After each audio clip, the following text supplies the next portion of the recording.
최근에 전혀 간증하지 않았던 것들을 하나님이 간증하게 하시네요. 네. 제가 이제 부산역에서 떨어져 가지고 이제 저를 라이더 나온 집사님, 안수 집사님 부부가 계셨어요. 저는 교회에 대해서 잘 안 물어보거든요. 네, 그런데 제가 물어봤어요, 한 가지를. 왜냐하면은 고신이잖아요. 몇 년 됐습니까? 이러니까 약 한 80년 정도 됐다 이렇게 말하더라고요. 그러면은 80년 됐으면은 원로 목사님은 몇 분이 계십니까? 이렇게 물어보니까 현재로는 한 분도 없습니다 이렇게 말하는 거예요. 내가 깜짝 놀랐어요. 80년 정도 되면은 원로 목사님이 보통 한 서너 분은 이렇게 계시거든요. 근데 한 분도 안 계시다는 거죠. 그 말은 무슨 말인지 이 사역자들은 다 알아요. 여러분이 벨라다는 거예요.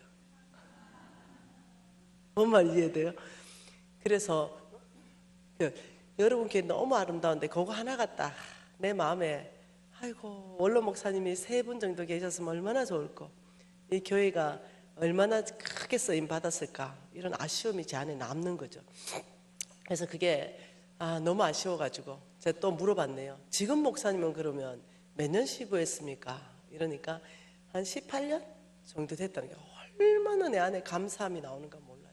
왜냐면 이제 2년마다 있어 원로 목사님 되니까 이거 끊어야 되거든요. 예, 우리 교회가 그래요. 네, 어느 일정한 되면은 자꾸 목사님들 바뀌고 이랬는데 그걸 지금 담임 목사님이 끊고 계시거든요. 그래서 너무 감사하더라고요. 지금 이제 18년째니까 이제 드디어 우리 고신에 이 거제도에, 그것도 가장 큰 교회에서 이제 마땅히 이제 정말 영적 흐름을 바꿀 수 있겠다. 교회의 영적 흐름을 바꿀 수 있고 교신교회가 또 지역사회 안에서 영향력을 발휘할 수 있겠다, 이 생각이 드니까 너무 기쁜 거예요. 목사님 가면 어떡할까? 그래서 이 교회 안에 어떤 영적 흐름을 바꿔놓는 그런 어떤 계기가 되면 참 좋겠다, 이런 마음이 있었습니다. 여러분은 어떠세요? 그래서 우리 교회에 원로 목사님이 몇 분 계십니다. 이것은 사실은 교회의 큰 자랑이거든요. 그래서 그만큼 모든 교회가 우여곡절이 있지만 잘 섬겼다는 거거든요. 잘 또 대화로 풀어갈 수 있는 힘들, 영적 힘을 말하는 거예요. 영적 힘. 그래서 아무튼 나는 목사님이 정말 더 좋은 교회 콜링 와도 안 가시고 원로 목사님으로 교회를 섬기면 참 좋겠다. 원로 목사 취임식 할 때 불러주면 나 와볼까 내가 그랬습니다. 우리 홍 목사님 모시고 홍 목사님 이 집회, 우리 홍 목사님 집회 진짜 좋잖아요. 그래 진짜 우리 홍 목사님 모시고 내년에 집회 한번 와볼까 이런 생각도 들고 우리 홍 목사님 또 바다 좋아하시니까 우리 홍 목사님 좀 쉴 겸 이렇게 좀 와볼까 이런 생각 들는 만큼 여러분이 이렇게 따뜻합니다. 제 눈에. 여러분 각 사람이 눈에 다 들어오잖아요. 굉장히 따뜻하게 느껴집니다.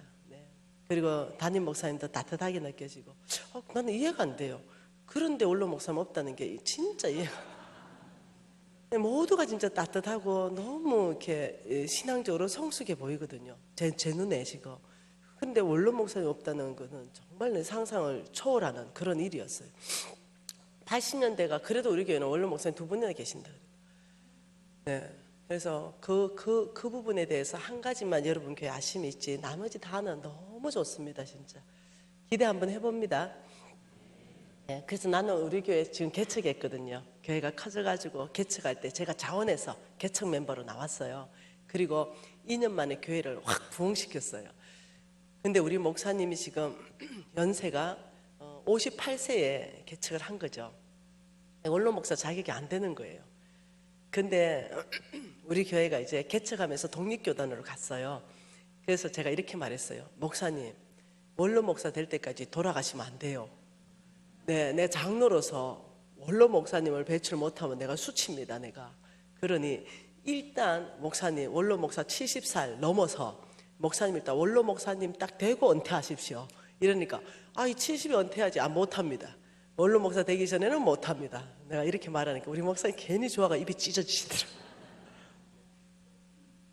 제가 교회의 영적 흐름을 아름답게 이렇게 잘 세우기 위해서 그렇게 얘기하니까 또 다른 장로님들도 다 너무 좋다고, 우리 교회는 그렇게 하자고, 처음부터 원로 목사님 배출하자고 이제 이렇게 하면서 시작을 했거든요.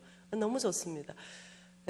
여러분 교회 너무 아름답고, 제 안에 자꾸 느껴지는 것이 오늘 기도하면서 하나님이 한 말씀을 주셨어요. 그게 신명기입니다.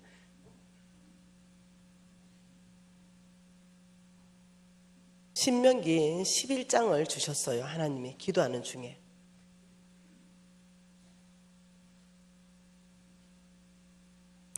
깜짝 놀랐어요. 이 말씀을 주는 교회가 많이 없는데 이 말씀을 주셔서 신명기 11장 11절 12절 말씀을 여러분 교회에 하나님이 저에게 보여주신 그림입니다. 같이 한번 읽어볼게요. 너희가 건너가서 차지할 땅은 산과 골짜기가 있어서 하늘에서 내리는 비를 흡수하는 땅이요 내 하나님 여호와께서 돌보아 주시는 땅이라. 연초부터 연말까지 하나님 여호와의 눈이 항상 그 위에 있느니라. 하나님 이 말씀을 통해서 이해시켜 주신 것이 이겁니다. 여러분 교회는 영향력이 굉장히 확대될 거라는 겁니다. 네. 그런데 너희가 건너가서 차지할 땅, 여러분 교회를 통하여 하나님의 나라가 깃발이 꽂아지는데 그 차지할 땅에는 하늘에서 내리는 비가 흡수되는 땅이다. 그 말은 여러분 교회는 이미 여기 와서 여러분은 하는 나라를 깃발을 꽂으면서 성전을 더 크게 확장했잖아요. 그리고 또 성전을 짓는다는 이런 뜻이 아니라 여러분이 또 뭔가 굉장한 하나님께 쓰임받을 그런 계획들이 있는 것 같습니다. 하늘에서 내리는 비가 흡수하는 지금 땅이다. 이 고용교회가, 이 말은 고용교회 안에는 열매 맺는 일들이 계속 있을 것이다 이 말이에요. 하늘에서 내리는 비가 흡수되기 때문에 그 다음에는 열매가 나거든요. 제가 기대가 큽니다. 여러분 개인 삶의 변화와 교회 공동체의 변화가 있을 것 같습니다. 아주 영적 부흥과 실질적인 재정의 부흥도 있을 것 같습니다. 그러면서 12절에 얼마만큼 하나님이 고용교회를 지켜주시고 돌봐주셨냐면 내 하나님 여호와께서 돌봐주는 땅이 고용교회이다. 얼마 연초부터 연말까지 1년 366일 윤달까지 포함해서 하루도 빠짐없이 항상 하나님 여호와의 눈이 고용교회 위에 있었다라고 얘기하는 거예요. 그래서 얼마나 감사한지 몰라요. 여기까지 고용교회가 오도록 하나님이 지키고 보호하시면서 이제 앞으로는 열매 내는 시즌으로 와 있다고 제가 이제 이해하게 되었습니다. 여러분 기대가 큽니다. 안 믿는 사람은 전대가 고용교회로 다 데리고 오세요. 뭔가 일어날 것 같습니다. 이러기 위해서는 어떤 영적의 새로운 흐름 이런 것도 굉장히 중요하잖아요. 그래서 너무 기대가 됩니다. 하나님 말씀은 누가복음 말씀 또 봐보십시다. 누가복음 12장 말씀 한번 봐볼게요. 누가복음 12장 16절 자, 그 말씀을 펼쳐놓고 여기 한번 볼까요? 하나님이 재물 얻을 능력을 주는 성부가 있다라고 말했습니다. 이 성부는 하나님이 만들어가는 거룩한 부자, 그 다음 성부와 반대되는 건 속부, 세상에 속한 부자, 그 다음 성빈, 하나님의 사람들, 그 다음 속빈, 세상에 속해 있고 가난한 사람들. 이게 네 가지 형태로 재물에 대해서 나눌 수 있는데 이 성부에게 부탁한 건 하나님이 두 가지를 요청했습니다. 그 한 가지는 뭐냐면 사단의 악한 영 맘몬을 너희들 삶에서 제거해야 된다. 그래서 맘몬에 대해서 봤습니다. 두 번째는 뭐냐면요, 속부입니다. 세상에 속한 속부의 삶을 너희들이 거절해야 된다. 그래서 지금 이 시간에는 속부가 무엇인지를 배워보려고 하는 거예요. 하나님께서 이렇게 말씀하셨어요. 하나님께서 여기에 누구를 불렀냐면 아브라함을 불렀어요. 여기 아브라함을 부르면서 하나님은 온 땅, 이 온 땅에 하나님의 나라를 꽂는데 내가 너를 복 줄 것이다 이렇게 말했어요. 복 줄 것이다. 그리고 여기에 누구를 보냈냐면 성빈들을 보냈습니다. 온 땅에 지금 고용교회도 부목사님들, 목사님들 다 보내시고 하나님은 당신의 종을 부르시고 당신 마음대로 쓰십니다. 네, 어떤 종에게는 일본 가라, 중국 가라, 키르기스탄 가라, 우즈베키스탄 가라, 그리고 저게 캄보디아도 가라, 저게 말레이시아도 가라, 또 저 넘어서 저 사하라 사막까지. 하나님은 다 그의 뜻대로 그분들 만나보면요 다 이렇게 말해요. 하나님이 저를 주의 종으로 부르셨고 하나님이 이 땅으로 보내셨습니다. 다 똑같이 고백해요. 하나님 엄청 듣고 움직였다는 거예요. 이 목사님 계신 것도 우연이 아닌 거예요. 하나님께서 이 고용교회에 지금 이 목사님을 세워주신 거예요. 그렇듯이 하나님은 당신의 어떤 이 하나님 나라를 확장하기 위해서 온 땅 안에 이 성빈들을 보내는 거예요. 그리고 이 성빈들에게 하나님은 무엇을 주냐면은 사명을 줍니다. 사명. 사명. 어떤 성빈들에게는 교회를 건축해라. 교회 건축하는 성빈들 많습니다. 교회를 건축하라. 어떤 사람에게는 아프리카의 우물도 파줘라. 병원도 지어줘라. 학교도 지어줘라. 네, 가난한 자를 먹이는 것도 해라. 이런 걸 다 말씀하는 거죠. 전 세계로 제가 나가보면요 다 이런 사역을 하고 있어요. 근데 몽땅이 뭐냐면 돈하고 연결되어 있습니다. 몽땅이 돈이에요. 이 돈을 하나님은 마음대로 주의 종을 보내놓고는 이 돈을 여기에서부터 막바로 떨어지게끔 안 해요. 오늘 제가 그 강의할 시간이 없어서 못하는데 성경에 명확하게 나옵니다. 돈의 흐름이 나옵니다. 돈의 흐름이 어떻게 나오냐면 하나님은 이쪽으로 복을 줘요. 하나님 이쪽을 성부, 이쪽에다가 복을 주고 이 복받은 것을 이쪽으로 하나님은 주게 하십니다. 그래서 함께 하나님 나라를 이룰 수 있도록 동력자 되게 하십니다. 저 같은 사람은 사업가잖아요. 저 같은 사람은 돈을 벌고 돈 번 걸 우리 목사님에게 드리고 우리 교회에다가 드리는 거죠. 그럼 우리 목사님은 그걸 가지고 교회도 세우고 이 일을 할 수 있도록 이렇게 하는 거예요. 그러니까 하나님의 계획은 여기에 복줄 사람이 필요한 거예요. 이 자리에 복줄 사람이 필요한데 하나님이 놀랍게도 이렇게 말했습니다. 여기는 창고가 있다. 성부의 창고를 내가 가득 채울 것이다. 성부. 그리고 내가 이 창고는 가득 채울 뿐만 아니라 내가 넘치게 부을 것이다. 이게 참 놀라운 하나님의 계획입니다. 그리고 이 넘치는 거 이것을 너는 성빈들한테 주라. 그래서 성빈들이 하나님의 명받은 거 사명을 함께 완수하게 하라. 그래서 하나님이 내가 다 쓸 수 없는 돈을 주는 거예요. 나 하나 먹고 사는 돈을 주는 게 아니라 너무 넘치는 돈을 주는 거예요. 여러분 이제 그것을 경험하게 될 것입니다. 나 하나 먹고 사는 게 아니라 넘치게끔. 그래서 우리 가족 다 먹고 창고에 쌓아놓고 그런데도 넘치는 거 이렇게 주는 거예요. 그러니까 성경적 기반 안에서 한번 보십시다. 자, 16절에 뭐라 그럽니까? 또 비유로 그들에게 말하여 이르시되 한 부자가 그 밭에 소출이 풍성했다. 한 부자가 씨를 뿌렸어요. 씨를 뿌렸는데 뿌리는 건 부자가 그냥 뿌렸지만 그 밭에 소출을 풍성하게 했기 때문에 부자예요. 네, 거기에다가 비를 주고 햇볕을 줘서 30배, 60배, 100배로 막 거두게 하신 거죠. 그래서 풍성해졌어요. 열매 맺게 하시는 분은 주님이십니다. 우리는 그냥 뿌리는 자입니다. 우리 밭에 2배가 날지 우리 밭에 20배가 날지 아무도 모릅니다. 농사는 아무도 몰라요. 그렇게 했는데 소출을 풍성하게 한 것은 주님의 축복입니다. 그래서 17절 뭐라고 합니까? 심중에 생각하여 이르되 내가 곡식 쌓아둘 곳이 없으니 어찌할까. 얼마나 부어줬는지 축복을. 곡식 쌓아둘 곳이 없어요. 창고마다 꽉 찼어. 1창고 꽉 찼어. 2창고 꽉 찼어. 3창고 꽉 찼어. 그런데 더 이상 창고가 없는데 남은 거예요. 곡식 쌓아둘 곳이 없는 거예요. 이때가 뭐냐면요, 내 창고가 넘칠 때예요. 여러분 즐거운 상상해 보세요. 이 날이 온다고 상상해 보세요. 저는 이 날이 과연 내 인생 가운데 올까? 내 100만 원씩 빚 갚으면 500년 걸리는데 50억. 이 날이 올까 했는데 4년 반 만에 와버렸어요. 내가 생각하는 것보다 훨씬 빨리 와버린 거죠. 여러분 상상해 보세요. 아, 이 날이 만일 온다. 그것도 빠르게 온다. 그런데 내 창고 다 채웠다. 그럼 빚 다 갚았다. 일단 빚 다 갚았다. 그리고 내 노후 대책까지도 다 끝났다. 아이들 공부도 다 끝났다. 아, 그런데도 내 창고 다 채우고도 막 넘치게 들어온다. 아마 너무 기분 좋은 상상 아니겠어요? 상상은 멋대로 할 수 있잖아요. 네.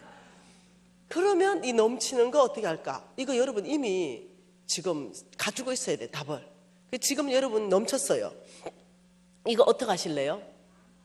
아, 진짜 최고다, 진짜 고영경. 역시, 네. 거신이 다르다, 진짜. 네, 넘치는 거 나눠야 되죠. 가난한 자 주라면 주고, 네, 하나님께서 예를 들어 아프리카 우물 파라면 파고, 네, 넘치는 건 나누라고 주시는 거거든요. 이 부자에게 나누라고 준 거예요. 이스라엘 백성들에게 하나님은 네, 내 모퉁이의 거, 야, 그거 다 남겨놔라. 가난한 자가 먹어야 된다. 하나님의 지혜예요. 여러분 묵상은 한번 해보세요. 감나무 있잖아요, 감나무. 감나무는요 부러져요. 과실수 있죠, 과실수. 이런 거는 단단한 게 없어요. 거의 다 부러지게 돼 있어요. 왜 그런지 알죠? 예, 손에 닿는 것만 따라하는 거예요. 그 꼭대기 거는 새들이 먹을게 놔두라는 거예요. 근데 굳이 그 꼭대기까지 딴다고 감나무에 올라가서 허리 부러진 사람이 한둘이가 아니에요. 감나무에 올라가면 허리 부러져요. 네, 바로 부러집니다. 그러니까 잘 묵상해야 돼요. 하나님의 지혜는 자연 안에서 다 있어요. 제가 전 세계에서 가장 탁월한 영양제를 만드는 회사 아니에요. 그런데 그러니 얼마나 많은 걸 연구했겠어요. 여러분 잘 알아야 돼요. 하나님의 이 자연을 연구하면 하나님의 성품이 다 나오는 거예요. 예를 들면 호두 좋잖아요. 호두 몸에 무지 좋잖아요. 근데 왜 그렇게 딱딱한 데 넣어놨을까요? 많이 먹지 말라는 거예요. 많이 먹으면 해가 된다는 거예요. 이해되시나요? 예, 여러분 은행 있죠? 왜 그렇게 냄새가 지독하고 까기 어려울까요? 이것도 많이 먹으면 해가 된다는 거예요. 여러분 두리안 알죠? 두리안 그거 막 엄청 까기 힘들거든요. 그런 것들은 다 많이 먹지 말라는 거예요. 근데 뭐지 지천에 널린 거 있잖아요. 뭐 콩나물 같은 거, 예, 뭐 지천에 널린 거, 도라지 같은 거, 뭐 지천에 널려 있는 거, 미나리 같은 거, 쑥 같은 거, 이거는 무한정 먹어도 해가 안 돼요. 하나님 묵상해봐야 돼요. 몸에 좋다고만 산삼을 그렇게 먹는 사람이 있는데 그거 먹으면 안 돼요. 네, 진짜 급할 때 그거는요 약으로 써라고 눈에 안 보이게 해놨어요. 근데 굳이 그걸 막 인공 재배해가지고 무지하게 먹는 거야. 네, 나중에 진짜 쓸 때 약발이 안 들어요. 그래서 아주 귀하고 이런 거는요 약재료예요. 막 먹으라는 게 아니라. 그래서 우리가 건강하려면요 지천에 널린 걸 먹어야 돼요. 그리고 예, 그 제철에 막 널린 이거 많이 먹으면 병이 안 생겨요. 그런데 굳이 예, 막 망치로 깨가지고 그걸 많이 먹겠다는 게 아니라 그냥 하나님의 지혜예요. 이해되셨죠? 그렇듯이 하나님께서는 이렇게 소출을 풍성하게 해준 게 뭐냐면 적당하게 먹고 창고에 꽉 채워놓고 노후 대책 됐냐 이제는 나누라 이런 뜻이에요.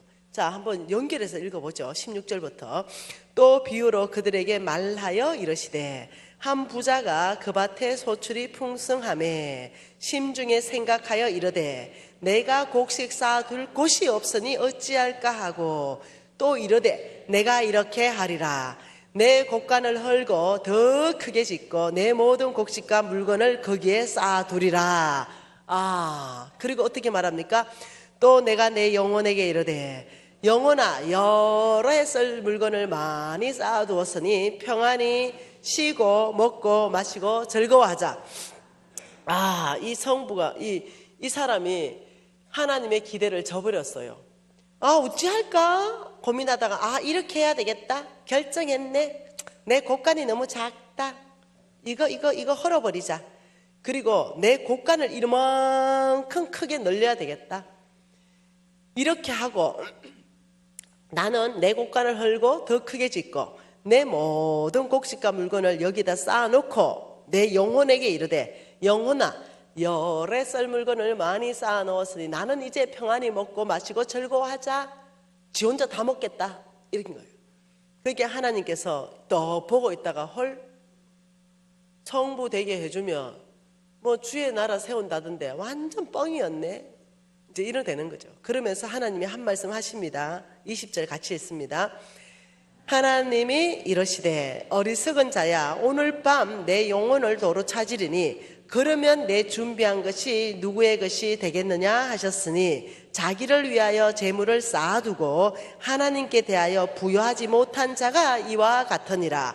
속보에 대한 정의가 나왔습니다. 그 정의가 뭐냐면 첫째, 하나님께는 인색하고 나에게는 풍성한 거, 나에게는 부요한 거, 나에게는 부요하다.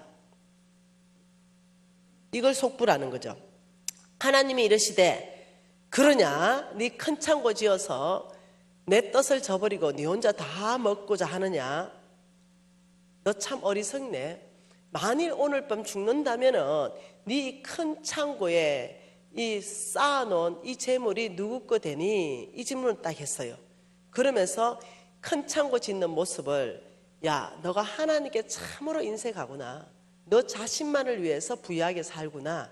너 속부구나. 이 정의라는 거예요. 이게 큰 창고 짓는 모습이 뭐냐면 이거죠. 하나님이 축복해서 5억을 줬어요. 그러니까 집 한 채 샀죠. 하나님 또 5억 줬어요. 또 집 한 채 사요. 하나님 또 5억 줬어요. 또 집 한 채 사요. 야, 뭐를 그래 집을 많이 사냐? 돌아가면서 사냐? 한 채는 내가 하고 한 채는 아들이 하고 한 채는 딸이 하고 막 이렇게 얘기한 거예요. 하나님 또 5억 줬어요. 또 땅 사. 땅은 노후 대책이고 또 하나님이 또 5억 줬어요. 또 건물 사. 뭔데? 임대 수수료 해야 돼. 하나님이 쓸 때가 좀 있어가지고 줬는데 전혀 관심 없는 거죠. 이 땅에서 자꾸 자기 창고만 넓히는 거예요. 하나님이 보다 못해가지고 하신 말씀이 너 참 어리석은 선택을 하는구나. 내가 그렇게 창고를 넘치게 부었을 때는 가난하고 고아와 과부들이 위로받기를 원하는데 너는 오직 너만을 위해서 쌓아놓고 또 쌓고 또 쌓고 사는구나.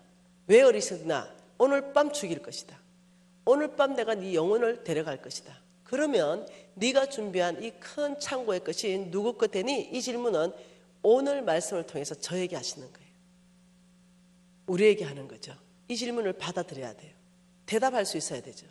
여러분 누구 거 됩니까? 솔직하게 대답하면은 우리는 솔직하게 대답해 본다면 이거 누구 거 된다고 말할 수 있습니까? 네, 여러분 솔직하네요. 자식 거 됩니다. 이렇게 대답할 거예요. 내 자식 거, 이 큰 창고에 이만큼 있는 거 이거 다 자식 거 될 겁니다. 근데 하나님께서 절대로 자식이 안 된다는 거예요. 이게 이제 문제인 거예요. 한번 보십시다. 욥기서 말씀 보십시다. 욥기서 27장 말씀.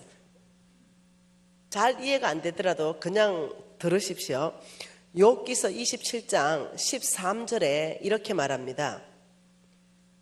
악인이 하나님께 얻은 분깃, 포악자가 전능자에게 받은 산업은 이것이다. 성경에서 이 돈에 대해서 악인이라고 말할 때는요, 속부로 바꿔 읽어도 거의 오류가 없습니다. 그러니까 이 악인 속부들은 하나님께 얻은 분깃, 이 속부들이 하나님 전능자에게 받은 산업은 이것이다. 뭐가 그들의 산업인가? 14, 15절입니다. 14절.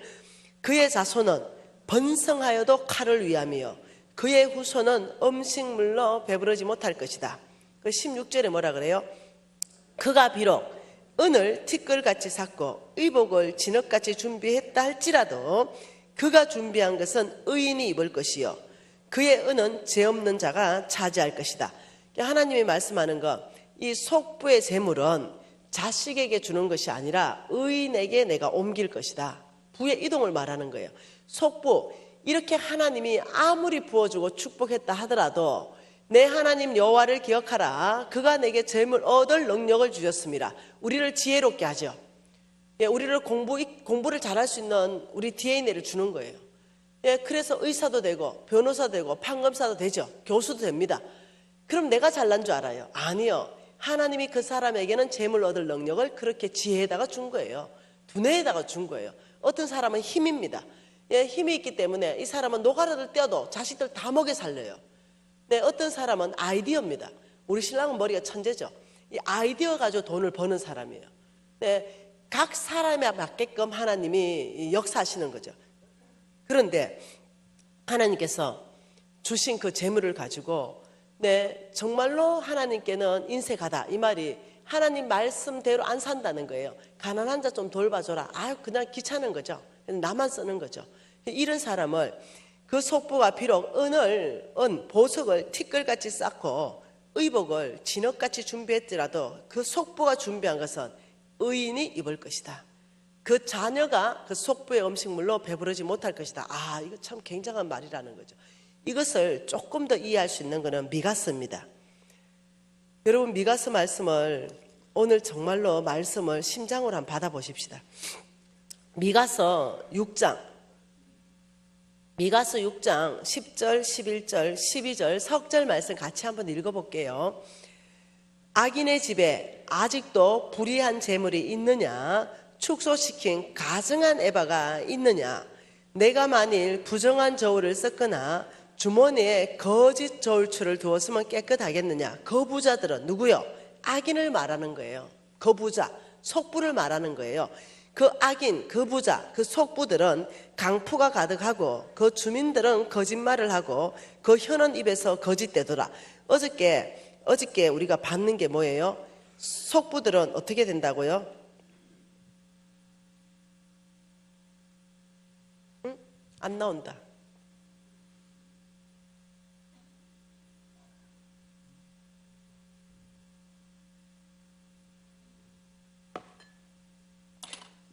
잠깐만요.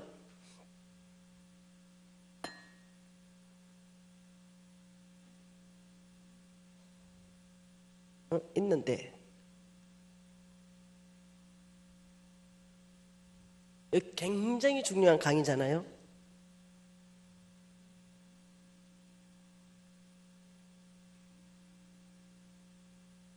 이거 누가 좀 도와주실래요? 이게 왜 안 나오는지 한번 봐주실래요? 블루투스도 켜졌는데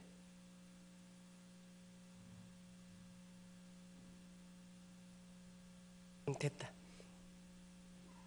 자, 이 속부들의 정의 두 번째를 뭐라고 말씀하시냐면 악인의 집에 불의한 재물, 가증한 에바, 부정한 저울, 거짓 저울추, 입에는 거짓말. 속부의 두 번째 정의는 부정직한 삶입니다. 뭐라고요?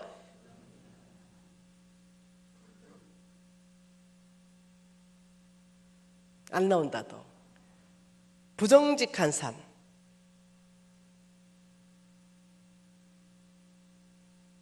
이거 놀랍네. 뭔 역사가 일어날라나 보다. 네, 뭔 일이 일어날라나 보네. 두 번째가 뭐라고요? 속부의 정의 두 번째는 부정직한 삶.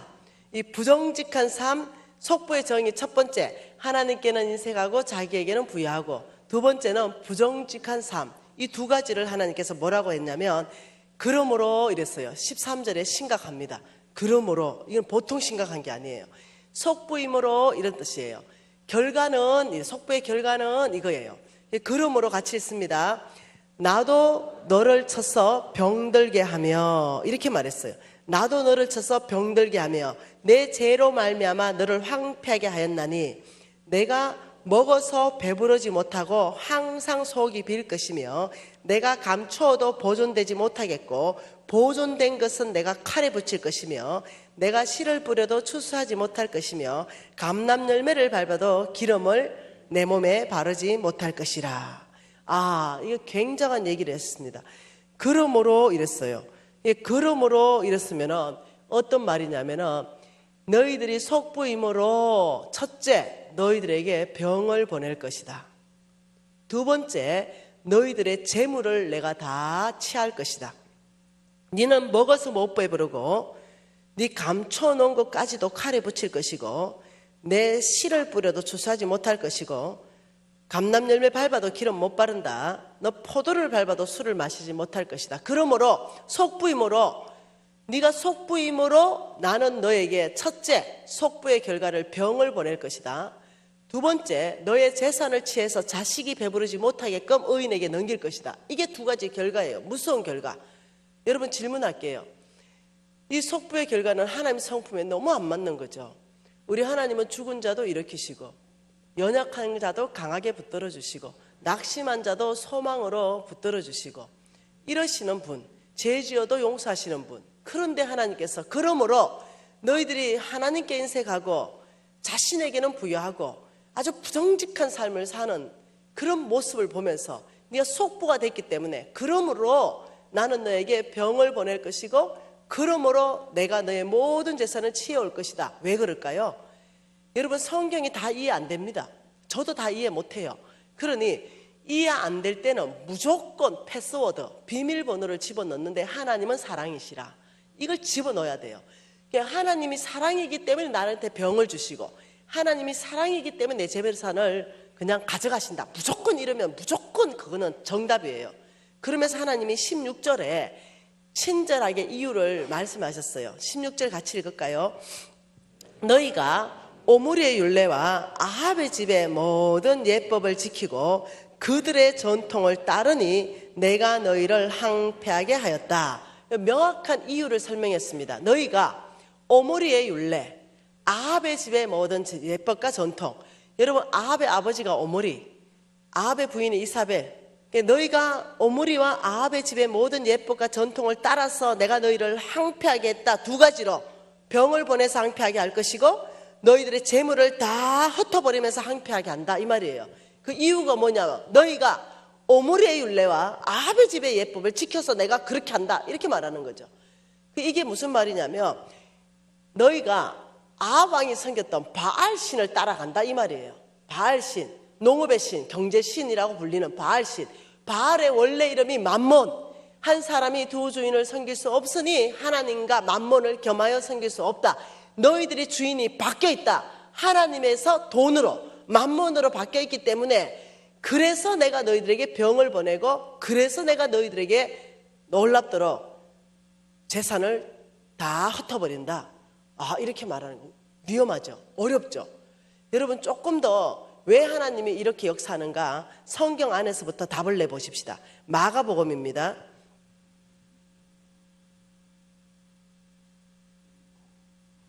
마가복음, 여기 잘 아시는 분이 와서 좀 도와주세요. 이 칠판 나오도록. 와 그래 감각이 없나 부목사님들이. 칠판을 못 쓰고 있는데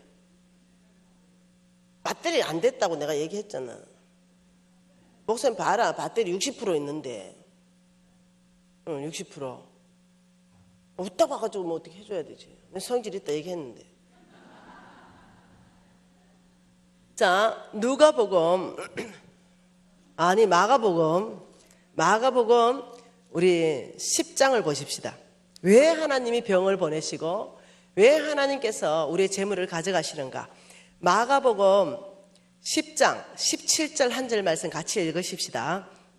예수께서 길에 나가실새 한 사람이 달려와서 꿇어앉아 묻자오되 선한 선생님이여 내가 무엇을 하여야 영생을 얻으리까. 이 사람은 지금 영생을 얻고 싶어 왔습니다. 영생은 다른 말로 천국입니다. 그죠? 이거 왔어요. 우리 예수님께서 뭐라고 말씀했냐면은 21절에 예수께서 그를 보시고 사랑하사 이르시되 너 있는 것을 팔아서 가난한 자들한테 주라, 이렇게 말했어요. 영생 천국에 대해서 묻는데 너 있는 것을 팔아서 가난한 자한테 주라고 말씀하셨어요. 이거 어떻게 생각하세요? 너 있는 것을 팔아서 가난한 자한테 주라. 이 놀라운 말씀하신 거죠. 자, 부자 청년이 영생을 얻으러 왔어요. 영생을 얻으러 왔는데 예수님께서 답은 돈으로 하셨다는 거예요. 너 있는 걸 팔아서 가난한 자한테 주라. 여러분, 내 있는 걸 팔아서 가난한 자한테 주면은 천국 갑니까? 못 갑니다. 그게 아니에요. 그런데 분명히 천국에 대한데 돈으로 대답하는 건 창세기 3장 사건을 재현시키는 거예요. 우리는 날마다 창세기 3장 사건 안에 있는 거죠. 어떻게 하냐면 따먹지 마라. 한쪽에는 따먹어라. 따먹으면 정령 죽을 것이다. 따먹으면 눈이 밝아져서 하나님처럼 될 것이다. 이 창세기 3장 사건 지금 또 나타난 거죠. 왜요? 너 있는 것을 팔아서 가난한 자한테 주라. 이러니까 우리 예수님이 주인이잖아요. 그 명령하시고 이 청년 안에 있는 진짜 또 주인이 있었어요. 그 만몬이었죠. 그게 드러나는 거죠. 야, 뼈 빠지게 버렸는데 저 예수가 뭐라고 하냐? 너 있는 걸 왜 가난한 자한테 주냐? 야, 빨리 예수를 떠나가야 돼. 빨리 떠나가야 돼. 이 두 가지. 근데 사람이 따먹었어요. 하나님 말씀을 안 듣고 따먹었어요. 그러니까 로마서 6장 16절에 이렇게 말했죠. 너희가 누구의 말에 순종함을 받으며 그 순종함을 받는 자의 종이 되는지를 알지 못하는가. 따먹어서 죄의 종이 된 거예요. 똑같이 씁니다. 야, 너 있는 걸 팔아서 가난한 자들 주라. 아, 뭐 가난한 자 주냐? 빨리 예수를 떠나가라. 근데 이 청년은 뭐라고요? 돈을 사랑했던 청년이에요. 예수님보다. 그러니 여러분 디모데전서 6장 10절에 뭐라고요? 돈을 사랑하면 믿음에서 떠난다. 그래서 돈을 사랑하게끔 우리를 사로잡아버리면 믿음에서 떠나는 행위를 할 수밖에 없어요. 그런데 이 청년이 예수를 떠나가 버렸죠. 왜? 돈을 사랑했기 때문에, 만몬에 장악됐기 때문에. 그러니까 우리 예수님께서 슬픈 기색을 띠고 근심하며 갚으렸다. 이유는 재물이 많은 거로. 네, 재물이 많으면 좀 나눠주면 되는데. 그러면서 23절에 재물이 있는 자는 하나님 나라 들어가기가 심히 어렵다. 얼만큼 어렵습니까? 25절 같이 읽습니다. 낙타가 바늘기로 나가는 것이 부자가 하늘나라 들어가는 것보다 쉽다. 못 간다는 거죠. 낙타가 바늘기로 못 나갑니다. 못 간다는 거예요. 그런데 오직 회개하고 돌이키면 갈 수 있다는 거죠. 그러니까 왜 이런 말을 했겠어요? 예, 속부의 주인은 예수가 아니라는 거예요. 진짜 속부의 주인은 만몬, 사단, 우상숭배라는 거예요. 근데 여러분 이 말씀만 가지고도 다 이해 못할 거예요. 조금 더 한번 이해해 보십시다. 여러분 그 누가복음 말씀으로 한번 이해해 보십시다. 누가복음. 천국과 지옥을 돈으로 너무 말씀을 많이 하세요. 누가복음 16장 19절 말씀부터 우리가 한번 이해해 보십시다. 누가복음 16장 19절에 여러분 다 아시는 말씀. 한 부자가 있어서 자색 옷과 고운 베옷을 입고 날마다 호화롭게 즐겼습니다. 그런데 나사로라 하는 이름의 한 거지가 헌데투성이로 그 대문에 버려졌다. 대문에 버려졌다 이런 말을 보니까 그 부자가 안 돌봐줬다는 거예요. 이제 대문에 버려져서 둘이 다 죽었습니다. 이제 둘 다 죽어가지고 이 거지는 천국에 갔고 그다음 이 부자는 엄부 지옥에 갔어요. 그러니까 얼마나 지옥불이 뜨거운지 이 부자가 이제 천국에 있는 아브라함한테 얘기합니다. 24절 같이 읽을게요. 불러 이르되 아버지 아브라함이여 나를 긍휼히 여기사 나사로를 보내서 그 손가락 끝에 물을 찍어 내 혀를 서늘하게 하소서. 내가 이 불꽃 가운데서 괴롭습니다. 아, 너무 힘든다는 거예요. 그러니까 아브라함이 이르되 야 너는 살았을 때 좋은 거 받았지 않냐? 나사로는 고난을 받았고 그러니 나사로는 여기서 위로받고 너는 고통받는 게 당연하다. 이러니까 이제 이 부자가 아 내가 이 지옥 오는 게 왜 와서 이런지 알겠다. 이래서 이렇게 말합니다. 27절에 그러면 아브라함 아버지요 내가 구하는데 이 죽은 나사로를 우리 아버지 육신의 아버지 집에 좀 보내주세요. 왜냐하면 28절에 우리 집에 형제 5명이 있는데 다 나하고 똑같은 놈들입니다. 줄줄이 지옥에 생겼습니다. 그러니 그들에게 정언하여서 이 고통에 오지 않게끔 해주세요. 죽은 나사로 좀 보내주세요. 이러니까 아브라함이 야 그들에게는 모세와 선지자들이 있다. 이래 말해요. 모세와 선지자 그들에게는 지금 이때 죽은 자가 살아나오는 게 아니라 어떻게 해요? 모세와 선지자가 있다는 건 말씀이 있다 이 말이에요. 그들에게는 말씀이 있고 그들에게는 복음을 전할 수 있는 목사님들이 있다는 거예요.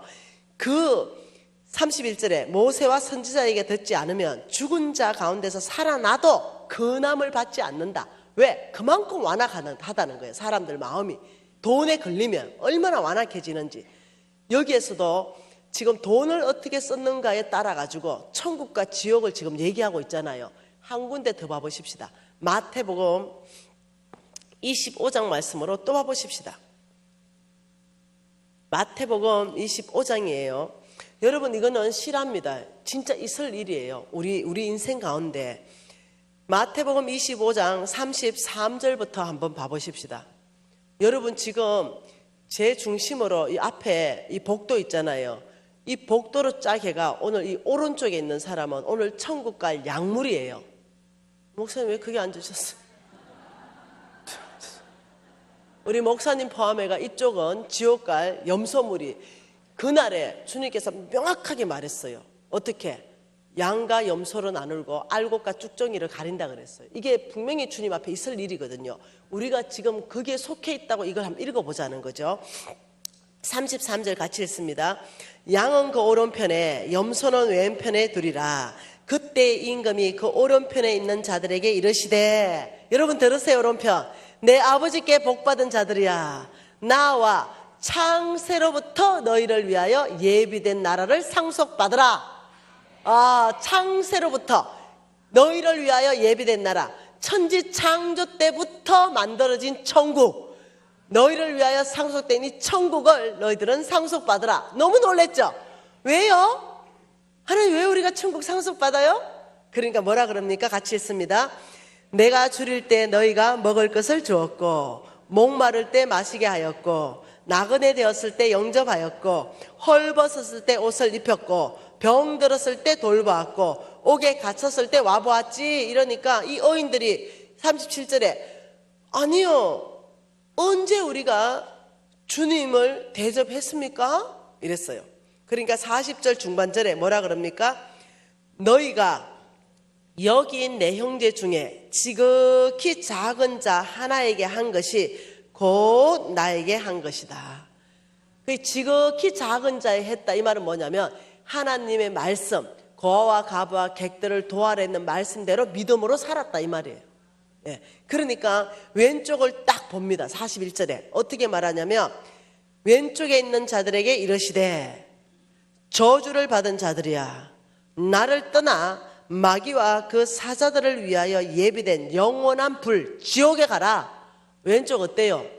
역시 지옥이 많아요. 오늘도. 네. 왼쪽 기분 어때요? 왜요? 이래 나오는 거예요. 왜? 우리는 교회 다녔는데요. 주님, 왜요? 네, 주님이 주여 주여 하는 자마다 나 다 모른다. 지옥 가라. 그 이유가 뭡니까?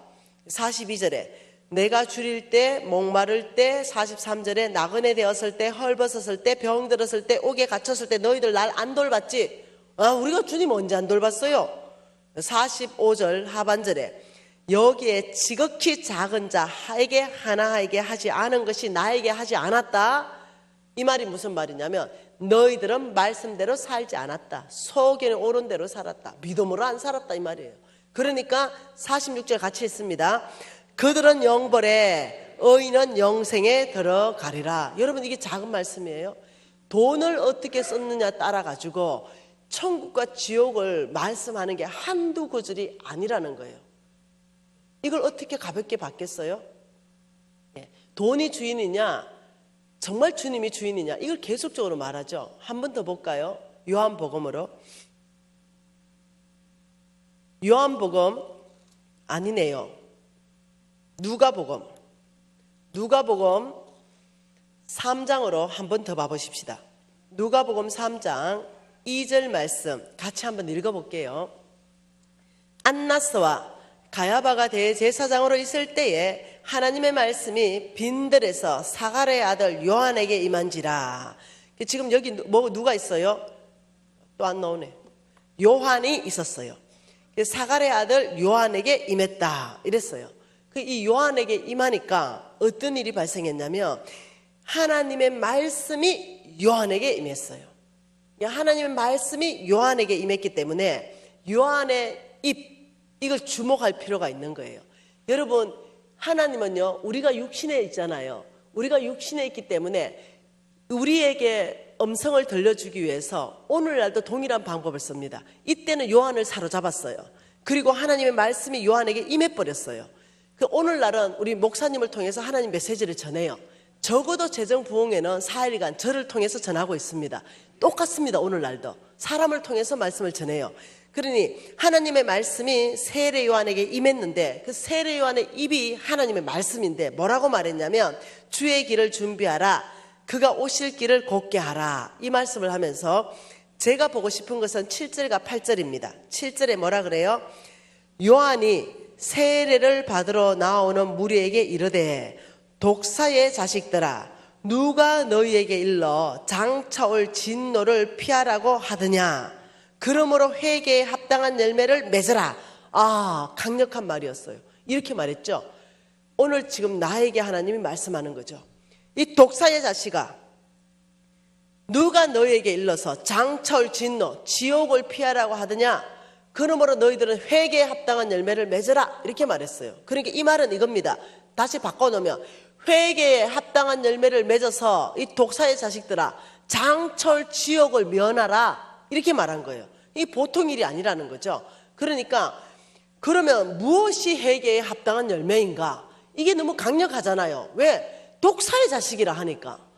이 말을 듣는 불특정한 다수 무리들이 막 몰려오고 세리들이 몰려오고 군인들이 몰려와서 질문하는 장면이에요. 10절이 뭐라 그럽니까? 무리가 물어 이르되 그러면 우리가 무엇을 하리까? 이렇게 말했어요. 세례 요한에게 와가지고 그러면 우리가 뭐 해야 됩니까? 이 말을 바꿔놓으면 이겁니다. 세례 요한이시여, 그러면 우리가 어떤 회개에 합당한 열매를 맺어야 장철 지옥을 면할 수 있습니까? 이 말이에요. 그게 세례 요한의 답이 11절에 대답하여 이르되 옷 두 벌 있는 자는 옷 없는 자에게 주고 먹을 것 있는 자는 먹을 것 없는 자에게 주라. 이게 돈이에요, 돈. 이것도. 그리고 세리들이 왔죠. 세리들도 세례를 받고자 와요. 선생님, 우리는 무엇을 해야 장철 진노를 피할 수 있습니까? 어떤 회개에 합당한 열매를 맺어야 됩니까? 13절에 이르되 부가된 것 외에 거두지 말아라. 부가된 것 외에 뭡니까? 부정직한 삶, 이거 청산해라. 그건 만몬이다. 그 다음 세 번째, 군인들이 물어 이르되 우리는 무엇을 하리까? 똑같습니다. 이러시되 사람에게 강탈하지 말고 거짓 고발하지 말고 받은 급료를 족한 줄 알아라. 다시 말하면 이 돈 쓰는 거에 대해서 굉장히 하나님께서 엄격하게 말하고 있다는 거예요. 그러면서 너희들은 이 회개에 합당한 열매를 맺어야 장차올 진노를 피할 수 있느니라. 그러니까 이게 참 놀라운 메시지라는 거죠. 여러분, 이것이 쉽게 이렇게 읽으시냐는 거죠. 지금 우리가 몇 구절을 찾아봤잖아요. 돈을 쓰는 거에 대해서 천국과 지옥을 가지고 비유한다는 거죠. 그래서 여러분이 미가서 가보면 다시 이해가 되는 거예요. 왜? 미가서에서 너희들이 하나님께 인색하고 자기에게만 부여하고 그런 어떤 부정직한 삶을 사는 그 이유가 뭐냐면 주인이 바뀌어 있어서 만몬에 장악되어 있다. 그러니까 너희들은 말씀대로 못 살고 믿음에서 떠난 삶을 사는 것이다. 교회는 나온다. 교회는 출석하는데 믿음이 없다는 거예요. 그러니까 여러분, 믿음도 자동적으로 못 사는데 천국도 자동적으로 가는 게 아니에요. 오직 믿는 믿음이 있어야 천국 가는 거예요. 너희들이 교회는 주여 주여 하는데 내가 주여 주여 하는 자마다 다 모른다. 여러분, 제가 확신하는 게 있어요. 저는 교리를 중요하게 생각해요. 교단마다 교리. 어떤 교단에서는 한 번 구원받으면 무조건 영원하게 간다. 물론 일리가 있는 소리예요. 그렇지만 성경을 읽어보면은요, 많은 경우에 그게 아닌 걸 말씀을 많이 하고 계신다는 거죠. 한 번 구원받았다 하더라도 구원은 믿음으로 받았는데 배교하는 사람도 있다니까요. 네. 한 번 구원받아도 배교해요. 성경이 못 간다고 말해요. 한 번 예수 믿고 구원받았는데 배교하는 사람 못 간다고 명확하게 얘기하는 거죠. 그리고 또 어떻게?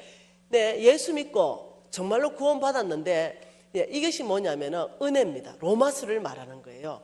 아무 내 행위가 없어요. 그냥 예수의 피로 내가 구원받아요. 그런데 야고보서는 이렇게 말합니다. 네가 진짜 믿음으로 구원받았다면 너의 행위가 믿음의 행위가 나와야 된다는 거예요. 너의 행위가 믿음으로 증명이 되어야 된다는 거예요. 믿음은 네가 진짜 구원받았다면 그 행위가 믿음의 행위가 나올 때 네가 정말로 구원받은 거라는 거예요. 오죽하면 요한 웨슬리가 이렇게 말했겠어요. 지갑에 핵심이 없으면 거듭나지 않았다. 오죽하면 그렇게 말했겠어요. 성경은 이 지갑을 보면 이 사람의 믿음이 뭔지, 이 사람의 주인이 누군지를 지금 계속 나온다는 거죠. 위험한 얘기예요. 여러분, 저는 여기 앉은 모든 분이 천국 가기를 원합니다. 우리 주님은 모두가 천국 오기를 원하죠. 그러나 모두가 천국 가는 건 아닙니다. 우리 하나님은 모두를 쓰시기를 원합니다. 그러나 모두가 쓰임 받는 것도 아니지요. 그러니 하나님의 원하면 모두를 쓰고 싶고 하나님의 원하면 모두가 구원받고 싶지만 그게 아니라는 거예요. 그러니 저와 여러분이 정말로 종교인인가, 정말로 믿음 있는 크리스찬인가, 이 부분에 중요한 척도가 뭐냐면요, 지갑의 핵심이라는 걸 이해하셔야 돼요. 하나님 자리를 대신할 수 있는 건 어떤 것도 없어요. 하나님, 성경은 돈이라고 그래요. 돈만큼은 하나님과 재물을, 주인을 바꿀 수 있다는 거예요. 주여 하고 교회는 나오는데 진짜 주인은 돈이라는 거예요. 모르겠어요. 네, 그날에 진짜 천국 가봐야 우리가 알겠어요. 그래서 저는 성경을 아무리 읽고 또 읽고 또 읽어봐도 돈을 쓰는 걸 보면서 우리 예수님이 믿음을 말씀하고 있다는 거죠. 뭐 진짜 고아와 가바 객들 헐벗고 굶주린 사람들을 먹이면 천국 간다, 그 말이 절대로 아니거든요. 그렇게 해석하면 안 되거든요. 내 주인이 누구냐, 이 말이거든요. 창세기 3장 사건을 말하는 거예요. 한쪽에서는 야, 네 돈이야, 네 거지, 왜 가난한 사람한테 주냐, 야, 네 거야. 한쪽에서는 가난하고 고아와 가바 객들을 도와라. 이 두 메시지가 계속 부딪혀요. 그런데 하나님의 메시지를 받고 가난한 사람을 주는 그 행위 자체가 뭐냐면 믿음의 행위예요. 그 행위 자체가 뭐냐면 내 믿음을 증명하는 거예요. 네, 그렇기 때문에 이것이 굉장히 균형이 필요하다는 거예요. 제가 이 강의를 했죠. 여러분 정말로 속보되면 안 된다고, 하나님께 인색하고 나에게 부여하고 정말로 부정직한 삶을 끊어야 된다고, 여러분이 정말 속보로 있다면 하나님께서 병을 보내고 재물을 다 가져가신다고 했다고. 그러면서 이해되지요? 오므리의 율례와 아합의 집의 모든 예법과 전통을 따라가니까 내가 이 두 가지로 항폐하게 했다. 여러분 천하 없어도 불치병 의사가 못 고쳐요 이러면요 팍 꺾여버립니다. 여러분 그런 거 여러분은 진단 안 받아봤죠? 여러분 그런 진단 안 받아봤죠? 이거 의사가 못 고쳐요 이런 진단 안 받아봤죠? 저는 받아봤어요. 최근에도 받았습니다. 최근에도 몇 년 전입니다. 몇 년 전에 종합병원에 갔습니다. 그래서 이 폐CT를 찍었습니다. MRI를 찍었죠. 폐CT 전체를 찍으니까 의사 선생님이 그림을 그려줬습니다. 병원 진단서 있으니까 확인해 보셔도 되는 거죠. 의사 선생님이 이렇게 진단을 끊어줬어요. 그러면서 폐에 점을 2개를 찍었어요. 그리고 폐와 심장 사이에 또 점을 찍으셨어요. 그러면서 저한테 이렇게 말했습니다. 암일 가능성이 99%입니다. 근데 이것이 암이라면 굉장히 심각합니다. 폐와 심장 사이에 있는 암은 못 고칩니다. 왜냐하면 내가 아는 선생님이니까 솔직하게 얘기해 줬어요. 그래서 이것을 세포를 이렇게 해서 정밀 진단해서 암인지 아닌지 보십시다. 근데 이게 모양으로 봤을 때는 간사님 암인 것 같습니다. 폐에 2군데가 이렇게 있기 때문에 이것이 폐에서 기인된 게 아니라 외부에서부터 암이 들어온 것 같습니다. 이렇게 얘기했어요. 그래서 내가 할렐루야 이랬어요. 할렐루야, 내는 죽고 싶은 사람이거든요. 내는 천국 빨리 가고 싶은 사람이에요. 근데 할렐루야, 근데 어차피 폐와 심장 사이에 암이 있는 거는 못 고치는 거 아니냐 내가 이러니까 암 진단은 하지만 못 고친대요. 이것이 가장 고치기 힘든 암이고 생존율이 가장 낮은 암이래요. 그러면 진단하면 뭐하냐 내가. 진단하면 뭐하냐. 걔는 진단하면 암 환자지. 네, 이랬어요. 못 고친다는데 뭘 진단하냐. 네. 그리고는 제가 우리 신랑한테 전화하니까 울고 불고 난리가 났네요. 우리 신랑. 그리고 홍 목사님은 할렐루야, 이때가 자매님의 믿음을 보일 때입니다. 이게 이제 3년 전의 이야기입니다. 네. 그리고 이 선생님이 위험합니다. 네. 3개월에 한 번씩 CT 촬영해서 이걸 한번 보십시다. 이렇게 해요. 보면 뭐합니까? 못 고치면서. 고친다면 내가 보겠죠. 못 고친다면서요. 못 고친다면서요. 이러니까 네, 못 고칩니다. 그런데 뭘로 봅니까? 네. 그러면서 저는 여러분이 알다시피 3년 동안 단 한 번도 이걸 간증한 적이 없어요. 열심히 사역했습니다. 왜? 언제 죽을지도 몰라. 그래서 힘을 다하여 수고했고, 네, 날아갈 수 있는 최고 최전방까지 날아가서 수고했습니다. 그리고 주님, 소원 하나 들어주십시오. 마지막 소원입니다. 죽음의 복 주십시오. 제가 말씀 전하고 그날 밤 자면 눈 안 뜨게 해주십시오. 네. 그리고 암이 너무 퍼져가지고 고통스럽게 하면 폼이 빠지니까, 네. 폼 안 빠지게 한꺼번에 확 퍼져가지고 순간적으로 갈 수 있게 해주세요. 이러면서 주님 앞에 아니면 고치십시오. 이렇게 얘기했죠. 그런데 최근에 기침이 하도 나는 거야. 네, 그래서 내가 막 가래도 너무 많이 나고, 여러분 내 유튜브 들어보면 막 콜락콜락 하잖아요. 아, 이제 다 됐나 보다, 갈 때가. 이제 몇 개월 남았는지 진단 좀 받고 와야 되겠다. 이래서 2주 전에 갔습니다. 2주 전에 가서 이제 한 몇 개월쯤 남았는가 이 진단 받으러 갔습니다. 왜냐하면 삶을 정리하고 싶어서. 그래서 딱 가가지고 쭉 다 찍었는데 그 선생님이 얘기하는 거예요. 다른 선생님으로 그 사이에 바뀌어 있는 거죠. 당신 3년 전에 이거 얘기 못 들었냐는 거예요. 들었다고. 근데 왜 3년 동안 단 한 번도 병원 안 하고 이제 왔냐고 막 호통치는 거예요.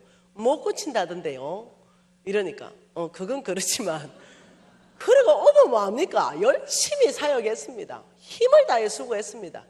제가 최근에 너무 기침도 나고 이래가지고 아마 이게 확 퍼졌는지 내가 보고 몇 개월쯤 남았다, 폐암 이러면 생존율 5년, 그러면 이제 한 3년 살았으니까 2년 남았는지 6개월 남았는지 얘기 좀 해주세요. 이러는데 이 의사 선생님이 싹 사라졌습니다.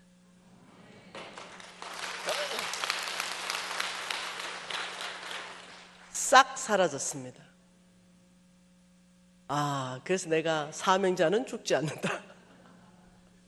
그러면 와 이렇게 기침 납니까? 이러니까 식도에 염증이 생겼답니다. 식도에. 그래서 이 염증이 지금 기침을 일으키니 식도의 염증을 좀 다루어라 이렇게 말하면서 폐가 완벽하게 복원돼서 깨끗해져 있어요. 여러분 어떻게 생각하세요? 예, 난 열심히 그냥 사역했어요. 그냥 막 죽어보려고 했는데 안 죽는 거예요. 예. 여러분 이거는 이제 진단을 다 받았기 때문에 제가 얘기하는 거죠. 네, 나았기 때문에 이제 얘기하는 거예요. 안 나았으면 또 얼마나 걱정하겠노 우리 유튜브 팬들이. 네. 그래서 지금 한 2주 전에 깨끗한 진단을 받고 우리 신랑이 막 거의 막 너무 기뻐가지고 막 미신 한라산 등반하자 우리 막 이래가지고 25일 날 한라산 등반하기로 했습니다. 그래서 하나님은 오늘도 살아계시고 네, 또 사명 있는 자는 사명 끝나야 죽는다. 네, 죽을 놈 죽고 살 놈 산다. 그러니 여러분이 이렇게 하세요. 너무 뭔가 이렇게 막 이게 묶이지 말고 하여튼 열심히 사세요. 복음 열심히 전하고 네, 뭐 사명 끝나면 죽겠지 이렇게 생각하고 편하게 사세요. 편하게. 네, 신간 편하게. 내가 3년 동안 나는 내가 암이 퍼지고 있다고 생각했어요. 나는 3년 동안. 근데 우리 팬들이 너무 걱정할까 봐 내가 말을 못했어요. 그래서 저는 퍼지고 있다 생각했어요. 그러나 내가 한 발짝도 뒤로 물러나지 않았어요. 네, 여러분 아시잖아요. 더 열정적으로 사역했고 더 열정적으로 하나님 비전을 이루어드리기 위해서 최선을 다했어요. 근데 뭐 깨끗한 폐를 내가 봤죠. 제가 사실은 1차로 갔어요. 그게 1차로 내과를 가니까 엑스레이부터 찍어보자. 쫙 찍더니 의사 선생님 인상이 다 구겨진 거예요. 어머, 큰일이 난 것 같아요. 의사 선생님이, 내 아는 선생님이니까. 왜요? 이러니까 폐가 이게 보통 일이 아니다. 빨리 큰 병원 가세요. 이렇게 됐거든요. 그래서 진단서를 뗐어요. 그 진단서에는 거의 암이에요. 막 빨리 시급하게 해봐라. 그래서 큰 병원 갔거든요. 근데 그것이 염증이었던 거예요. 전체 다 정밀해 보니까. 아유, 그래서 내가 뭐 또 이렇게 어떻게 하겠어요? 살았으니 또 열심히 해야 되지, 이제 열심히. 그래서 내가 죽기 전에 신랑, 내가 이쁜 여자 다 구해주고 죽을게. 네, 이랬는데 우리 신랑 웃으면서 이래요. 아유, 그 복은 아무나 타고나는 게 아니다. 나는 한 여자 감당하는 것도 버겁다. 아, 여러분, 하나님께서는 정말로 저와 여러분의 모든 환경을 바꿀 수 있습니다. 네. 가장 기뻐하신 분이 홍 목사님이었습니다. 너무 기뻐하시는 거예요. 네. 아, 그래서 얼마나 감사한지 모르겠어요. 근데 이 말 왜 했지? 네. 이 병과 재물을 다 없애게 하는 것이 이게 하나님의 사랑이라는 거죠. 너희가 오므리의 율례와 아합의 집의 모든 예법과 전통을 따라가니까 내가 너에게 병을 보내고 너의 재물을 다 취해가지고 어떻게 다 다른 사람한테 주면 너는 갈급해진다.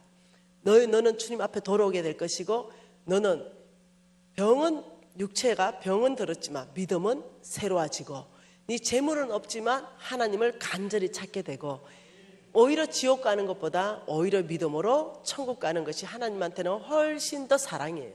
왜 사랑인지 알겠죠? 너희가 오므리의 율례와 아합의 집의 모든 예법과 전통을 따라가니까 나의 사랑이 너희들이 만몬을 따라가게 두지 못하고 너희들이 지옥 가는 길을 보지 못하고 나의 사랑이 너희를 잡는데 웬만큼 말해야 알아들어요 말이지. 말로는 못 알아들어. 그럴 때 패잖아요. 그래야 알아듣는 거예요. 저도 말로 못 알아들었어요. 부정직할 때 정직하란 말 못 알아들었어요. 귀로 알아듣는 게 아니에요. 심장으로 바뀌어야 바뀌는 거지. 그런데 망하고 나니까 그게 이제 들어오기 시작하는 거예요. 어느 교회 가서 그 말 하니까 장로님 한 분이 왔습니다. 이 실화죠, 실화. 장로님이 와가지고 나한테 이렇게 말하는 거죠. 간사님, 제가 간사님 강의 너무 은혜스럽게 잘 들었는데 그 속보 강의는 좀 안 맞는 것 같습니다. 왜 뭐가 안 맞아요? 이러니까 제가 말씀에 비춰보니까 쨈매 속보였던 것 같아요. 이래요. 예, 말씀에 비춰보니까 뭐예요? 말씀이 거울이죠. 내가 하나님께 좀 인색했고 하나님 나한테 부어준 것보다는 헌신을 덜 했다는 거죠. 이제 장로님이 은퇴하셨는데 그리고 내가 나에게는 부유하게 산 게 맞습니다. 그리고 제가 당연히 사업하다 보니까 부정직하게 했죠. 근데 지금 간사님은 두 가지가 일어날 거라고 말하지 않습니까? 병들 것이고 내 재물이 없어진다는데 내 재물 안 없어집니다. 왜요? 장로님 이러니까 자기가 사업에 다 은퇴를 했고 자기 돈 가지고 조그마한 꼬마 빌딩을 몇 개를 샀대요. 서울에. 그래서 임대 사업을 한대요. 그래서 하나님이 내 재물 가져가려고 하면 서울을 지진으로 흔들어야 된다. 그 소리 듣는데 갑자기 소름이 쫙 끼치는 거죠. 이 장로님 이렇게 교만하면 하나님한테 혼날 건데 이 생각이 드는 거예요. 장로님 말씀에 비춰서 속보면은 지금 회개하고 돌이켜야지 어찌 그렇게 말씀하십니까? 이러니까 그게 아니고 내가 인생을 오래 살다 보니까 속보인데도 잘 먹고 잘 살고 평안하고 죽을 때도 고통이 없고 재물은 불어나고 이런 걸 내가 많이 봤는데 이 메시지가 안 맞다 이러는 거예요. 다른 건 다 맞는데 그것만 안 맞대. 왜? 듣기 싫으니까. 그것만 안 맞다는 거예요. 내가 장로님 요나서 읽어봤어요. 이러니까 읽어봤대. 요나를 하나님이 다루는데요. 뭐 간단하게 다룹니다. 물고기 배에 딱 집어넣었다가 팍 토해냈다가 그리고 박넝쿨 팍 일으켰다가 벌레 하나 딱 보냈다가 뜨거운 동풍 한 번 싹 불었다가 이 말이 무슨 말입니까? 하나님이 사람을 다루는데 제한 없이 다룬다. 방법에 제한이 없다. 그 건물 밑에 벌레 하나 들어가면 무너진다니까요, 장로님. 이러니까 막 웃어, 나한테. 근데 장로님 속보면 회개하소. 이러고 그냥 왔어요. 몇 년 지났죠. 그 장로님 80도 훨씬 넘은 장로님인데 몇 년 지나가지고 재정학교 찾아왔다니까요. 학생으로 50번 왔는데 뭐 등록 못했으니까 쫓겨났죠. 근데 이 장로님이 학생으로 내가 몇 주를 허락해가 공부를 했다니까요. 아들하고 같이 왔는데 그 얘기를 들어보니 아들이 벤처 사업으로 크게 성공을 해가 미국에 사는데 엄청나게 좋은 집에 사는 거예요. 엄마 아빠가 이제 걸로 가니까 얘들은 시민권자예요. 어머니 아버지 우리가 한국 나갈 일 없는데 이제는 가족이 모여서 사십시다 해가 이제 너무 좋은 어떤 이 환경인 거죠. 그래서 어머니 아버지 이제 미국으로 초청하니 미국에서 이제 여생을 하고 여기에 우리가 묻히고 이래 하십시다 이러니까 분별력과 판단력을 잃은 거죠. 여기 있는 재산을 몽땅 팔아가지고 미국으로 투자 이민 갔어요. 어째 됐겠어요? 벤처기업 날아갔어요. 아들한테 투자했는데 몽땅 날아가면서 몽땅 거지 돼가지고 다시 한국으로 들어오신 거죠. 그러면서 나한테 이런 말을 하셨어요. 그때 하나님이 나한테 하시는 말씀인 거 알았대요. 그런데 회개할 수 있는 기회를 놓쳤다는 거예요. 장로님 그래도 오늘 건강하네 이러니까 건강은 하대요. 여러분 이해되세요? 예, 이게 한두 개가 아닙니다. 왕의 재정학교에 의사 선생님이 왔습니다. 그 병원장 선생님이 오셨는데 병원에 간호사만 수십 명이 있고 의사 선생님만 수십 명이 있는 큰 병원에 병원장이 오셨어요. 이 병원장이 중풍 걸려가 오셨죠. 이분이 와가지고 500명 앞에 간증을 했어요. 그 간증 내용이 우리 어머니가 돌아가실 때 자기한테 300억인가 물려줬대요. 처음에 나는 200억인 줄 알았는데 300억이라 하더라고요. 300억을 물려줬는데 이 300억을 가지고 병원에 어떻게 잘해보려고 투자하다가 300억이 날아가고 병원이 날아가고 사는 집까지 다 날아가는데 3년밖에 안 걸렸대요. 그러니까 너무 신경을 많이 써가지고 중풍이 와버렸어요. 그러니까 손이 떠니까 수술이 안 되잖아요. 그 병원을 못 하게 됐어요. 그래서 500에 월 20만 원짜리 살면서 울면서 간증했어요. 우리한테 제발 속부의 재물은 자녀에게 물려주지 마십시오. 사회에 그냥 도네이션 하십시오. 교회에 도네이션. 우리 어머니의 그 속부의 재물이 나한테 와서 내가 망했습니다. 정말로 자녀가 그 음식물로 배부르지 못하게 한다는 우리 어머니가 돌아가실 때야 나한테 물려주고 돌아가실지 모르지만 내가 망했습니다. 펑펑 울었어요. 500명이 다 들었죠. 여러분 이해되시죠? 하나님이 이렇게 말했어요. 한번 봐보십시다. 시편 73편은 다윗 시대에 쓰여진 아삽의 시입니다. 이 시편 기자도 똑같은 말을 합니다. 2절, 3절, 4절 같이 읽을까요? 나는 거의 넘어질 뻔하였고 나의 걸음이 미끄러질 뻔하였으니 이는 내가 악인의 형통함을 보고 오만한 자를 질투하였음이라. 그들은 죽을 때도 고통이 없고 그 힘은 강건하고, 그러면서 12절에 뭐랍니까? 볼지어다 이들은 악인들이라도 항상 평안하고 재물은 더욱 불어나는도다. 이 똑같은 그 장로님하고 똑같은 얘기하는 거예요. 이 아삽의 시인데 다윗 시대의 이 시편 기자가 나 시험 들었어요. 나 미끄러질 뻔했죠. 왜냐하면 그 속부가 너무 형통하거든요. 죽을 때도 고통이 없네요. 그 힘은 더 강해지네요. 그들의 재물은 더 불어나네요. 그들은 항상 평안하게 사네요. 그런데 하나님은 속부를 심판 안 됐는데 안 일어나네요.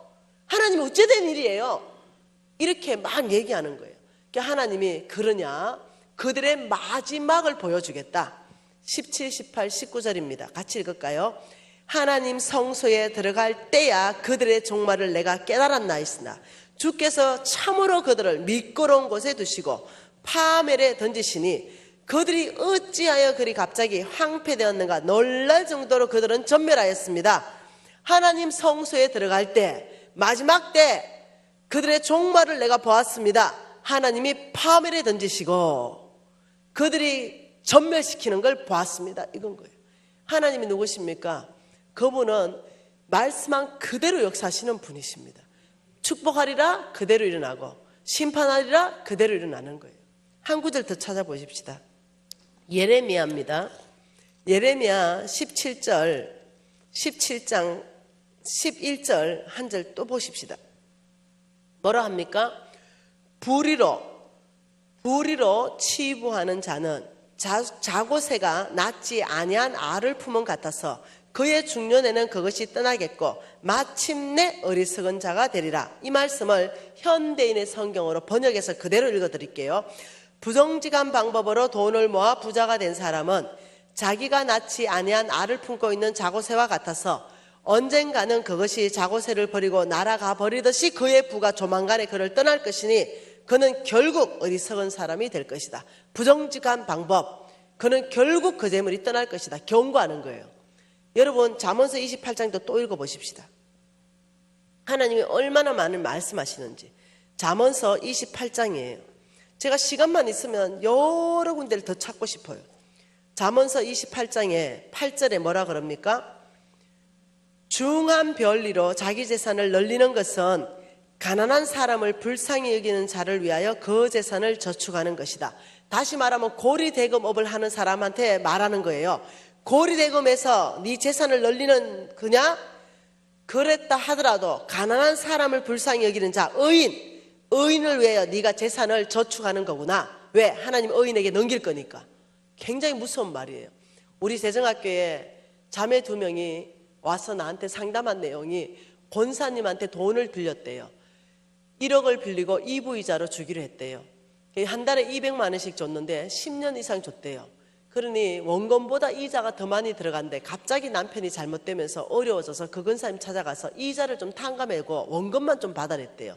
근데 그 근사님이 안 된다 그랬대요. 그러면서 파산 절차를 밟더라고요. 그러니까 그렇게 높은 금리를 받고 원금보다 이자를 그만큼 더 받았으면 그 어려움에 처했을 때 원금을 좀 까줘야 되죠. 충분히 받았다고. 그런데도 안 된다는 거죠. 교회 안에서 이 돈놀이 금지입니다. 절대로 안 되는 거예요. 하나님께서 금하는 몇 가지의 직업 중에 하나가 높은 고리대금업 안 되는 거예요.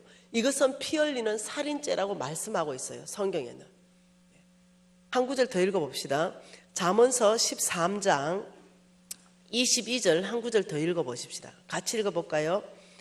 선인은 성부를 말합니다. 성부는 그 산업을 어떻게 해요? 자자 손손에게 끼쳐도 죄인의 재물은, 속부의 재물은 의인을 위하여 쌓이느니라. 이게 반복적으로 끊임없이 하나님이 말씀하는데, 너희들이 속부라면 너희들이 지금은 너에게 재산이 있지만은 의인을 위하여 네가 재산을 모으는 것이다. 왜? 하나님께서는 그 속부의 재물을 취해서 자녀들이 배부르게 하는 것이 아니라 의인에게 옮기겠다고 성경이 여러 번 말씀하시는 거죠. 여러분, 이때 우리가 말씀을 같이 기억해야 되는 거, 민수기 23장 19절 하나님은 사람이 아니시니 거짓말하지 않으시고 하나님은 인생도 아니시니 후회가 없으시도다. 어찌 그 말씀하신 바를 실행하지 않겠느냐. 하나님은 신실하시다 이 말이에요. 여러분이 하나님이 우리를 아브라함의 씨로서 내가 너를 축복할 것이다, 그리고 온 땅에 내가 너를 통하여 하나님 나라를 세울 것이다, 이것도 반드시 일어나요. 근데 하나님이 속부들을 심판할 것이다. 왜요? 이 속부들을 그대로 두면 돈이 안 돌아요. 네, 이 경제, 이 열방 전체 안에 하나님이 돌리는 거예요. 이 속부들에게도 경고하는 거죠.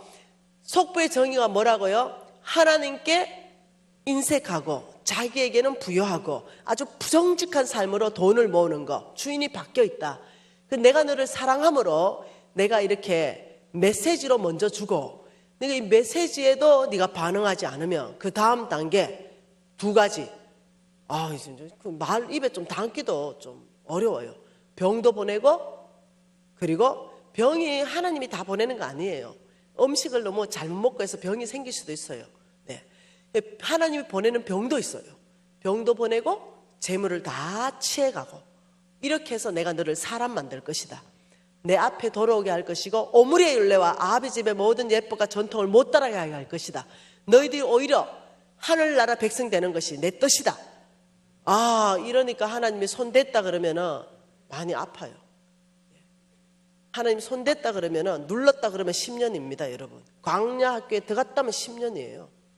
굉장히 힘들어요. 그러니까 오늘 이 밤은 축복받는 밤입니다. 왜냐하면 말씀에 비춰보니까 속부가 들어 보이잖아요. 말씀에 비춰보니 내가 속부인데 아직까지도 건강하고 아직까지도 재물이 남아있으니 얼마나 굿뉴스입니까? 네, 지금 이 자리가 속부죠. 그런데 회개하고 돌이켜버리면 바로 이 자리를 떠나는 것이 복음입니다. 네, 아버지 내가 속부인지 깨달았습니다. 죄인인지 깨달았습니다. 예수가 나의 구주인지 깨달았습니다. 아버지 예수가 나의 구주입니다. 받아들이고 회개하고 돌이키는 순간 우리가 천국 백성 되는 것과 똑같습니다. 아버지 내가 이 자리에 속부인지 깨달았습니다. 하나님이 부어준 것보다 내가 너무나 인색하게 살았습니다. 하나님 나라에 너무 인색했고 나만을 위해서 쌓아놓고 큰 창고 짓는 모습이 내 모습이었습니다. 아버지 그게 아닌 걸 깨달았습니다. 부정직한 재물, 돈을 위해서 돈에 의해서 돈이라면 부정직한 것 서슴없이 했습니다. 이게 아닌 줄 깨달았습니다. 아버지 내가 오늘부터 하나님 나라에 내가 부여하고 오늘부터 부정직한 걸 내가 끊겠습니다. 이러는 순간 이 자리가 바뀌는 거예요. 보존되기 시작하죠. 하나님이 회개하고 돌이키는 자는 흰 눈보다 더이게 할 것이다. 너의 죄를 기억도 하지 않을 것이다. 여러분 정말로 이 경고를 엄중하게 받아들이십시다. 이 경고를 정말로 이거는 오늘 밤에 하나님이 나에게 하시는 말씀이구나. 내가 정말 이것을 끊고 돌이켜야 되는구나. 이 부분에 대해서 여러분 회개하고 돌이키는 밤이 되고 여러분의 재물이 보존되고 생명이 보존되기를 원합니다. 그래서 하나님은 하나님 되심을 말씀대로 역사하는 것을 가지고 다스린다는 걸 이해하시기를 바라요. 그래야만이 하나님이 말씀으로 온 세계를 다스리는 거예요. 말씀 안에 있는 것은 그대로 되는 거예요. 겁나는 밤이죠. 그렇지만 구원받는 밤이죠. 그렇지만 세컨 찬스의 밤이죠. 오늘 우리가 하나님 앞에 손들기 좀 뭐하니까 심장에 딱 손을 대보십시다. 그리고 모두가 아버지 심장으로부터 회개합니다. 속부의 자리에서 떠나겠습니다. 아버지 하나님께 부유한 삶 살겠습니다. 부정직한 삶 떠나겠습니다. 다시 한번 하나님 앞에 헌신하는 밤 되도록 하십시다. 통성으로 기도하십니다. 하나님 아버지, 정말로 이 놀라운 이 구원의 메시지, 이 복음의 메시지, 사랑의 메시지, 아버지 이것을 저희들이 받기를 원합니다. 이 속부의 자리를 우리가 떠나기를 원합니다. 하나님께 너무나 인색했던 지난 시간들, 하나님이 부어주신 것보다 아버지 너무나 주님 앞에 헌신하지 못했던 시간들, 고아와 가부와 객들을 무시했던 시간들, 하나님 나라 확장에 관심 없었던 시간들, 아버지 이 시간을 회개합니다. 주님 정말로 새로운 시즌 안에 이 메시지를 듣게 하셔서 너무나 감사합니다. 아버지 이 메시지가 먼저 저의 심장 안에 또다시 새겨지게 하시고 아버지 절대로 속보로 살지 않게끔 아버지 이 메시지가 저를 붙들어 주십시오. 하나님 아버지 오늘 이 놀라운 축복된 메시지, 세컨 찬스의 메시지, 아버지 이 메시지를 잡게 하시고 속보의 자리를 떠나게 하십시오. 아버지 그래서 주님이 주시는 축복 안에서 아버지 정말 새로운 성부가 고용교회 안에서 드러나게 하여 주시옵소서. 아버지 그래서 정말로 속부가 변해서 성부되는 은혜를 이 밤에 허락하여 주시옵소서. 하나님을 높이는 삶 되게 하시고 아버지 하나님을 자랑하는 삶 될 수 있도록 아버지 은혜를 베풀어 주시옵소서.